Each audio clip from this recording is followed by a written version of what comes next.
Now, barely 6 days after two students from the University of Nairobi were killed allegedly by a mob of fellow students, yet another student, this time from Kenyatta University, has lost his life.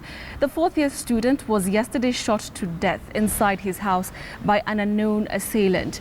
This even as university officials insist that they are not accountable for student safety within and outside campus.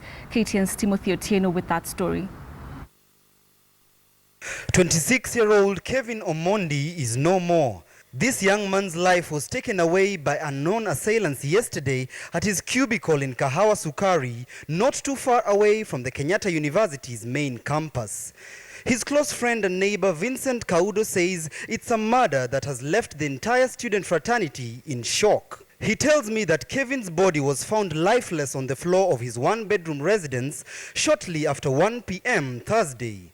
He was shot at close range on the left side of his chest. It is in this specific building and this specific room where Kevin Omondi yesterday was killed in broad daylight. Ironically, no one appears to have seen or had anyone who committed that heinous act.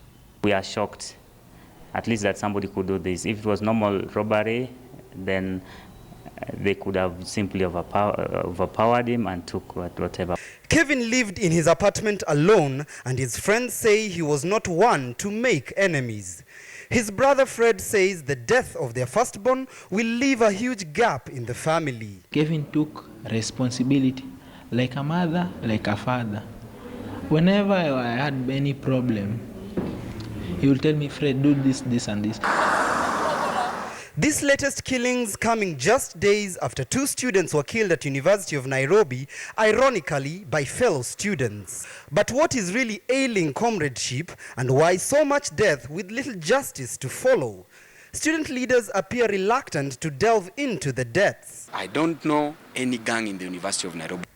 Former university leader at Egerton in the mid-1990s, Churchill Suba says unity and comradeship nowadays no longer exist. To what extent are student leaders supposed to be mindful of the welfare and security of fellow students? It is the responsibility of government to ensure the security of everybody, and it is therefore the responsibility of student leadership to demand that their members and their colleagues, their comrades, are secure wherever they are, whether they're operating from home, whether they are operating from hostels outside the university, or operating within the university. The Deputy Director of Security at Kenyatta University places responsibility at the hands of another agency. As much as we are responsible for the security in the university, the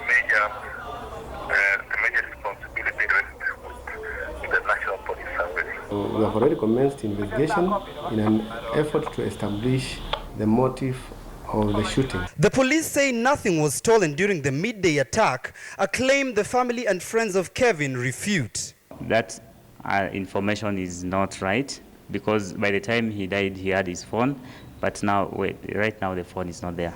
But even as speculations continue, the lifeless body of the community resource management student lies at the campus morgue.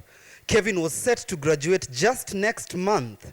His killers still remain at large. Timothy Otieno, KTN.